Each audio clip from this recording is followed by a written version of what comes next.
First time ఒక Redmi note series phone 30,000 పైన ప్రైస్ని అయితే క్రాస్ చేసింది. అదే రెడ్మీ నోట్ 12 ప్రో ప్లస్. ఈ వీడియోలో దీనికి సంబంధించి క్విక్ అన్బాక్సింగ్, నా ఫస్ట్ ఇంప్రెషన్స్ అయితే చూద్దాం. ఆలస్యించకుండా వీడియో స్టార్ట్ చేసేద్దాం.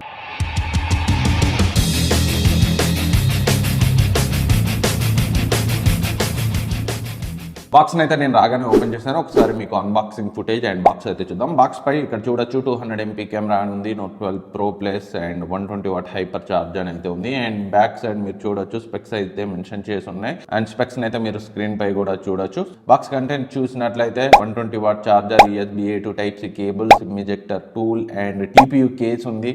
సో TPU కేస్ క్వాలిటీ అయితే ఇంకొంచెం బెటర్గా ఉంటే బాగుండేది. అండ్ మొబైల్ అయితే ఉంది. ఇంకా ఆలోచించకుండా మొబైల్ని అయితే చూసేద్దాం. సో మొబైల్ అయితే చూడగానే ఏదైతే note 12 pro and note 12 basic standard version ఉందో, సో ఇవి note 12 pro and Redmi note 12. So ఇది ప్రో ప్లస్. మూడు కూడా ఆల్మోస్ట్ సిమిలర్గానే ఉన్నాయి. Back side matte finishing, glossy finishing తప్పితే.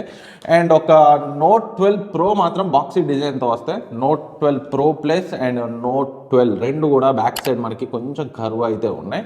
సో అదర్వైజ్ డిజైన్ పరంగా మూడు కూడా సిమిలర్గానే ఉన్నాయి. అండ్ బెజల్స్ పరంగా కూడా సో మూడిట్లో మనకైతే సిమిలర్ బెజల్స్ అయితే కనిపిస్తున్నాయి. సో ఒక నోట్ 12 బెజల్ మాత్రం ఈ నోట్ 12 ప్రో ప్లస్తో కంపేర్ చేస్తే కొంచెం థిక్గా అయితే ఉంది. సో బ్యాక్ మనకి చూసినట్లయితే ట్రిపుల్ కెమెరా సెటప్ ఉంది, కింద రెడ్మీ బ్రాండింగ్ ఉంది. And overview note 12 pro లాగే సేమ్ మనకి right side volume buttons and power button cum fingerprint scanner అయితే ఉంది. అండ్ టాప్లో మనకి so 3.5mm headphone jack ఉంది, IR బ్లాస్ట్ ఉంది, speaker grill, secondary noise cancellation mic. And బాటంలో so SIM slot, dual SIM slot, memory card slot అయితే లేదు, Type-C cable, mic and speaker అయితే ఉంది. అండ్ మనకి లెఫ్ట్ సైడ్ అయితే ఏమీ లేవు. అండ్ చూడ్డానికి అయితే ప్రీమియంగానే ఉంది. సో ఫ్రంట్ అండ్ బ్యాక్ మనకి గ్లాస్ బాడీతో అయితే వస్తుంది. ఫ్రంట్ మనకి గొరిల్లా గ్లాస్ 5 అయితే ప్రొటెక్ట్ చేయబడి ఉంది.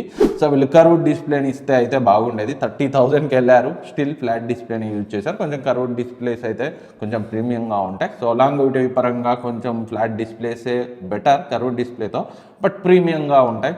సో ఆఫ్ కోర్స్ ఇది డిపెండ్స్ ఆన్ ప్రయారిటీ. కొందరికి కర్వ్డ్ నచ్చొచ్చు, కొందరికి ఫ్లాట్ నచ్చొచ్చు. నాకైతే కర్వ్డ్ డిస్ప్లే ఫోన్స్ అయితే ఇష్టం, చాలా ప్రీమియంగా ఉంటాయి. అండ్ డిస్ప్లే గురించి మాట్లాడుకుంటే so 6.7 inch display, same note 12 pro and pro plus రెండిట్లో కూడా వీళ్ళు సేమ్ డిస్ప్లేని యూజ్ చేశారు.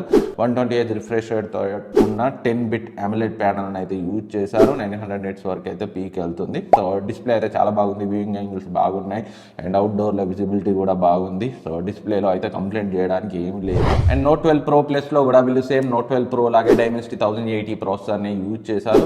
కొంచెం బెటర్ ప్రాసెసర్ని యూజ్ చేస్తే బాగుండేది, స్నాప్డ్రాగన్ ప్రాసెసర్ని యూజ్ చేస్తే బాగుండేది అనిపించింది. 30,000లో మీడియాటెక్ డైమెన్సిటీ 1080 ఏంటంటే 20,000 ప్రైస్ రేంజ్లో ఇవ్వాల్సిన చిప్సెట్. పోనీ రిమైనింగ్ ఫీచర్స్ అన్న తోపు ఉన్నాయంటే సో వాటి గురించి మనం రానైతే మాట్లాడుకున్నాం. సో డెఫినెట్గా స్నాప్డ్రాగన్ 778 అట్లీస్ట్ 870 యూజ్ చేస్తే బాగుండేది 30,000 ప్రైస్ పెట్టినప్పుడు. సో 20K ప్రైస్ రేంజ్లో తీసుకురావాల్సిన చిప్ సెట్ ఇది. సో లాంగ్ రన్లో ఎలా ఉంటుందో నేను లాంగ్ టర్మ్ రివ్యూలో అయితే చెప్తాను. డే టు డే యూసేజ్లో యాజ్ ఆఫ్ నౌ నేను ఇంకా పెద్దగా యూజ్ చేయలేదు, పెద్ద ఇబ్బందులు అయితే అనిపించలేదు. అండ్ బ్లోట్వేర్ గురించి మాట్లాడుకుంటే సో సేమ్ నోట్ 12 ప్రో లాగే ఇందులో జిల్లీ అని, బబుల్ షూటర్ అని అండ్ ఇలాంటి బ్లోట్వేర్ అయితే ఉంది. అండ్ గెట్ యాప్స్, సో ఇక్కడ కూడా గెట్ యాప్స్ ఉంది. ఇలాంటి బ్లోట్వేర్ని వీళ్ళు రిమూవ్ చేస్తే బాగుండేది. అండ్ సాఫ్ట్వేర్ గురించి మాట్లాడుకుంటే so Android 12 out of the box. So చాలా దారుణం అని అయితే చెప్పుకోవాలి. Android 13తో ఇవ్వాల్సింది 2023లో. So big let down. So వీళ్ళు సాఫ్ట్వేర్ ఒక మేజర్ అప్గ్రేడ్ని తప్పించుకోవడానికి Android 12తో ఇస్తున్నారు. ఒకవేళ 13తో ఇస్తే 14, 15 ఇవ్వాల్సి వస్తుందని సో 12తో ఇచ్చి 13, 14 ఇచ్చి కానిచ్చేస్తారు. సో అండ్ వీళ్ళ ట్రాక్ రికార్డ్ కూడా రీసెంట్గా అయితే బాగాలేదు. ఈ నోట్ 12 సిరీస్లో బెటర్గా ఇంప్రూవ్ చేస్తారని అయితే నేను అనుకుంటున్నాను. ఎందుకంటే కొన్ని అప్డేట్స్ వచ్చిన తర్వాత మదర్ బోర్డ్స్ డెడ్ అవ్వడం అండ్ హ్యాంగ్ అవడం ఇలాంటి ఇష్యూస్ అయితే చాలా వస్తున్నాయి ఈ మధ్య రెడ్మీ పోకో ఫోన్స్ నుంచి. సో దీన్ని కూడా వీళ్ళు సాల్వ్ చేయాల్సిన అవసరం అయితే ఉంది. అండ్ కెమెరాస్ గురించి మాట్లాడుకుంటే వీళ్ళు బాగా హైలైట్ చేసింది, హైప్ చేసింది 200 MP కెమెరా అని. సో సామ్సంగ్ HPX సెన్సార్ని అయితే వీళ్ళు యూజ్ చేశారు. సో నేను చాలా శాంపిల్స్ని అయితే తీశాను. 30,000 ప్రైస్ రేంజ్లో 200 MP జస్ట్ జిమ్మిక్కే, ఇలాంటివి మనం నమ్మాల్సిన అవసరం లేదు. దీంట్లో కూడా జిమ్మిక్గానే ప్రూవ్ అయింది. పెద్ద మేజర్ ఇంప్రూవ్మెంట్ అయితే లేదు. 200 MP కానీ ఎక్సలెంట్ పర్ఫార్మెన్స్ అయితే లేదు. మీరు స్క్రీన్పై కెమెరా శాంపిల్స్ని అయితే చూడొచ్చు. సో ఈ ప్రైస్ రేంజ్కి కెమెరా శాంపిల్స్ యావరేజ్గానే అనిపించాయి. నేను ఈ ప్రైస్ రేంజ్లో యూజ్ చేసిన నథింగ్ ఫోన్ 1 కెమెరా బెటర్గా పర్ఫామ్ చేసింది. అండ్ iQOO Neo 6 ఆల్మోస్ట్ ఈక్వల్గానే ఉంది. సో వీళ్ళు 200 MP అన్న దానికి కొంచెం బెటర్గా ఇంకొంచెం కెమెరా ప్రాసెసింగ్ అయితే ఇంప్రూవ్ చేయాల్సిన అవసరం ఉంది. ఓఏఎస్ ఉంది, సో అది కూడా మీరు వీడియో శాంపిల్లో అయితే అబ్జర్వ్ చేయొచ్చు, పెద్దగా పనిచేసినట్లయితే అనిపించలేదు. అండ్ ఫ్రంట్ కెమెరా శాంపిల్స్ కూడా మీరైతే చూడొచ్చు, సో అంత ఇంప్రెసివ్గా అయితే అనిపించలేదు. And 8 MP ultra wide angle lens okay డీసెంట్గానే పర్ఫామ్ చేసింది. 2 MP దాని గురించి మాట్లాడడం కూడా అనవసరం. అండ్ వీడియో శాంపిల్స్ని అయితే మీరు ఇక్కడ చూడొచ్చు, వీడియో క్వాలిటీ కూడా సో ఓకే అని అయితే అనిపించింది. బట్ 4K 30 FPS వరకే మనం అయితే మాక్సిమం రికార్డ్ చేయొచ్చు. 30,000 ప్రైస్ రేంజ్ ఉన్న ఫోన్లో 4K 60 FPS కేపబుల్ ఉంటే బాగుండేది. సో ఈవెన్ 10, 11, 12,000 ప్రైస్ రేంజ్లో కూడా 4K 30 FPS కేపబుల్ ఉన్న ఫోన్స్ అయితే ఉన్నాయి. సో ఈవెన్ బిలో 20,000 కూడా 4K 60 FPS వీడియో కేపబిలిటీస్తో ఫోన్స్ అయితే ఉన్నాయి. వీళ్ళు 30,000 పెట్టినప్పుడు సో 4K 60 FPS కేపబిలిటీస్ ఇచ్చి ఉంటే బాగుండేది. సో ప్రాసెసర్ లిమిటేషన్ కావచ్చు, బెటర్ ప్రాసెసర్ని యూజ్ చేయాల్సింది 30,000 ప్రైస్ రేంజ్లో. అండ్ బ్యాటరీ గురించి మాట్లాడుకుంటే 5000 mAh బ్యాటరీ 120W ఫాస్ట్ ఛార్జర్తో అయితే ఇచ్చారు. బ్యాటరీ లైఫ్ని అయితే నేను ఇంకా టెస్ట్ చేయాల్సి ఉంది. సో వాళ్ళు క్లెయిమ్ చేసిన దాని ప్రకారం అయితే సో అరౌండ్ 30 minutesలో అయితే ఫుల్ ఛార్జ్ అవుతుంది. అండ్ అదర్ ఫీచర్స్ గురించి మాట్లాడుకుంటే డ్యూయల్ స్టీరియో స్పీకర్స్తో వస్తుంది, డాల్బీ అట్మోస్ సపోర్ట్తో వస్తుంది. ఒకసారి శాంపిల్ అయితే విందాం.